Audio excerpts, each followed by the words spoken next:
And when the president said, it's not government, it's not the AFP, it's not the PNP, it's not the NBI, I'm, of course, he's the president. I'll give him the benefit of the doubt. I'll assume. But I told him, but Mr. President, we have a bad experience sa NBI.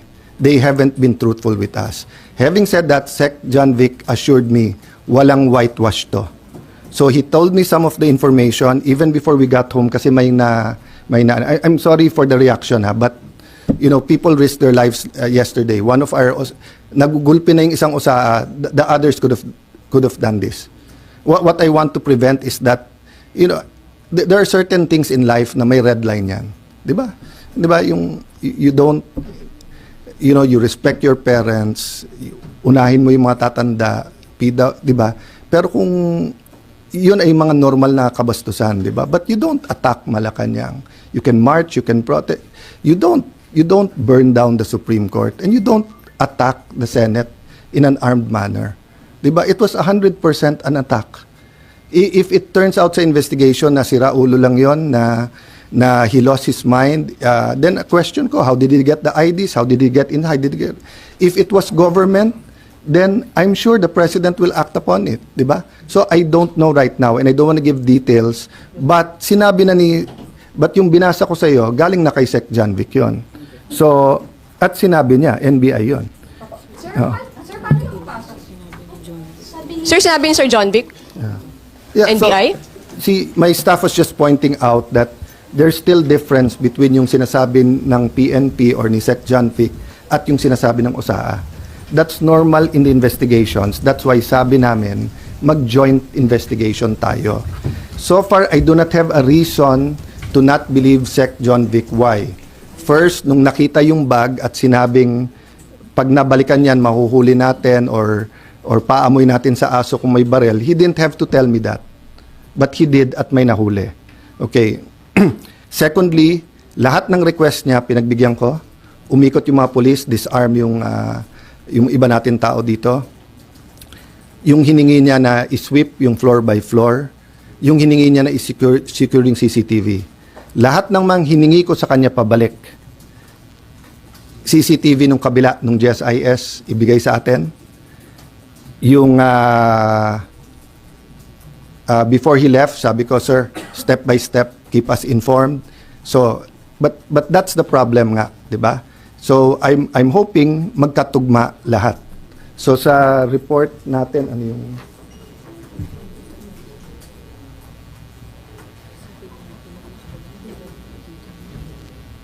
Yeah. So, sa report kay Sec. John Vic, nakababa yung barel. Sa report sa atin, the Sergeant of Arms asked the individuals to identify themselves. Sino yan? A loud male voice from outside answered, NBI. At that moment, one of the armed individuals was seen immediately raising and aiming a long firearm toward the direction of the QRT, PNP, and OSA personnel. The Sergeant of Arms ordered the individual to lower his firearms on the ground. The individual failed to comply, instead assumed a tactical position, prompting the Sergeant of Arms to fire warning shots, after which the exchange of gunfire followed. The exchange lasted approximately 3 minutes. So, siguro you could see why I was upset. Because yung Sergeant of Arms, hindi ako naglagay niyan, ha? I wasn't Senate President before this. I forget now kung si Senator Cheese or Senator Subiri, no? But he's a respected general, okay? And you don't get to be a respected general by being a cowboy or gung-ho na hindi ko lang gusto mukha mo, paputok na, di ba? So when he reported that, may assumption of regularity, but I told Sec. John Vic, if you want anyone to excuse themselves from the investigation because they themselves investigation, ako, kung gusto niyo ako imbestigahan, I will excuse myself from the investigation. So ganun kami ka-open para malaman nga natin. Because nga, you know, when you get used to something, it becomes regular. So because we got used to may nag-hold up sa mga kantong madidilim, parang pag news, sige news pero okay lang. So you remember the first time na may na-rape na 2-year-old or 3-year-old, how outraged everyone is? People are still outraged, but when people realize that Shabu does that to the mind, di ba? Parang nagiging normal sa iba eh. which we cannot allow to happen. So whether it's a heinous crime or an attack on the Senate, we cannot allow that to become the new normal. No, that's why until this point, di ba? I've been totally logical reason. But you know, to say na kami pa umatake doon and everything, I could have, if Senator Bato and I wanted to plan him going out, it's very simple. Sumakay siya sa kotse ko and I'll bring him out. Why? Hindi naman siya under arrest eh. Di ba? So I do not know why he did it that way. I haven't talked to him. Di ba? But what I know is that he's not under arrest and hindi pa pinapakita hanggang sa amin ngayon ng NBI. But I do believe the President that he did not send anyone here to enforce that warrant. So ang question ko nga is why were they here? And pag ikaw ay nakita na at sinigawan, even assuming tama, nakababa yung barel, nagpaputok ka sa taas, warning shot, what do you do? Don't you show your badge and put up your hands and leave? Bakit siya nagpaputok pabalik? Knowing this is the Senate. So, for me, you know, we really have to know the truth. And by the way, that's why the last statement I told Secretary John Vic and Chief PNP Nartates before they left is that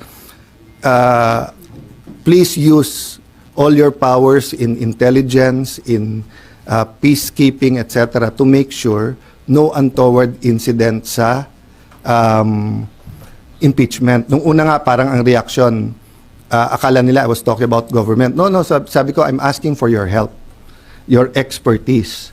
Tell me what we need to do because nga, this simply cannot happen. You know, if that happens, people are gonna just keep pointing fingers.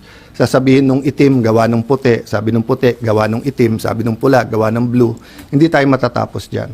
But I believe they're using forensic science to, the fingerprints, the CCTVs and everything to get there. Sir, paano nakapasok? Paano nakapasok yung armed men?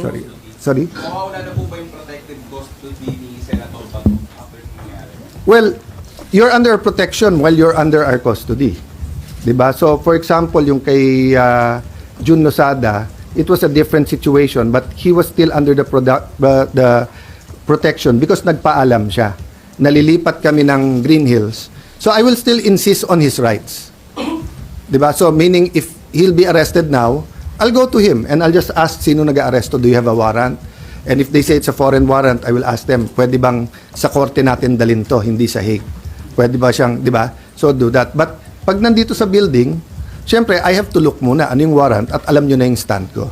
So in that sense, parang siya nag-voluntary umalis sa protective custody same example ko sa inyo kanina, di ba? If the media comes, may naghahabol sa inyo, hindi nyo sure kung police, hindi, wala namang warrant, pero yung tingin nyo wala na yung threat, gusto nyo na umuwi, pwede naman. Sir, paano nakapasok yung armed men? I don't, as of this time, I don't know. Yeah, as of this time, don't. Sir, also, on Bato, Well, kasi yung nahuli, inutusan daw siya to retrieve the tactical bag. So that means, the tactical bag. So that means they were already inside. Oh, kasi medyo nagpipilit akong lumabas sa office nung nangyari. Pero ayaw ng mga security. And they said hindi talaga secured dito. And Secretary John Vic told you NBI. Yun ang request niya, Secretary John Vic. Yung sinabi niya kagabi, ayokong kasi usapan namin hindi mo na babanggitin. But yung binasa ko sa inyo ngayon, galing kay Sec. John Vic yun. Oo. May konti lang difference kasi sa by the way, hindi ibig sabihin galing kay Sec. John Vic, sinabi niya. Ibig sabihin yung investigation nila, nakababa yung barel. As of yung atin, nag-tactical position sila. Yung kalaban. Yung kalaban. Usa-usahan, sir. Oo. Nagpakilala ng NBI. Yes. Give that part then and in part na sinabi ko. Sir, I don't know. Pero SP, dahil umalis siya dito, wala na siya sa protective custody Yes. ng Senado? Yes. Voluntary siyang umalis. What we're protecting actually is the sanctity of the Senate, hindi siya. Like any other citizen, he has his rights. As a person, as Alan Cayetano, as a lawyer, I'll protect his right kahit saan siya. As Senate President, I'm protecting the integrity ng Senate. Na kung mag-aaresto ka dito, dapat legitimate, dapat coordinated, at kung wala ng legal remedy, will allow you but better will convince him to surrender. So now he is on his own. Our prayers are with him. Anong details sa SP on how he was able to get Hindi ko pa nakita. There were reports that Senator Robin It's just like using PS car. It's not illegal. There's no warrant of arrest. Walang obstruction of justice because you know to obstruct justice you have to know.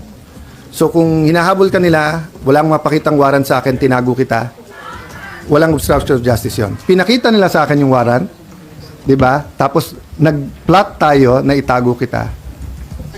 Sir, as a lawyer, sir, is Senator Bato affiliated? Not yet. There's no warrant eh.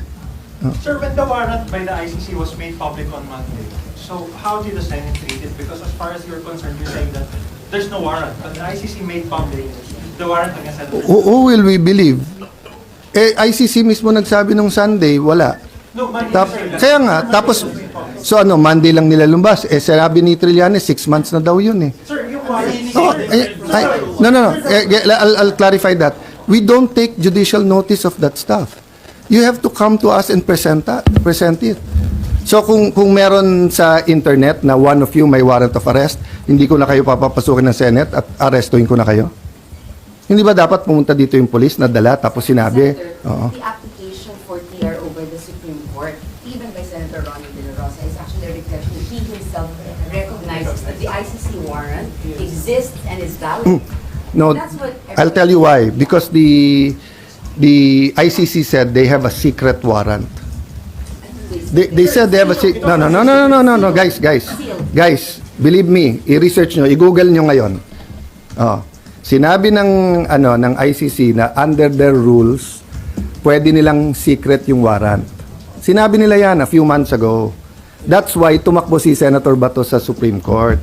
Kasi hindi niya nakita. When's the first time that you heard na meron talagang warrant? Nung Sunday. Where's the first time na nakita nyo? Nung Monday. At ano bang paulit-ulit ko sila sabi sa lahat? Di ba? It has to be a Philippine warrant. So if there's a warrant for any of you here na kung saan-saan etc. at walang nagpapakita sa akin, hindi ko rin papayagan na arestuhin kayo sa loob ng Senado. Senator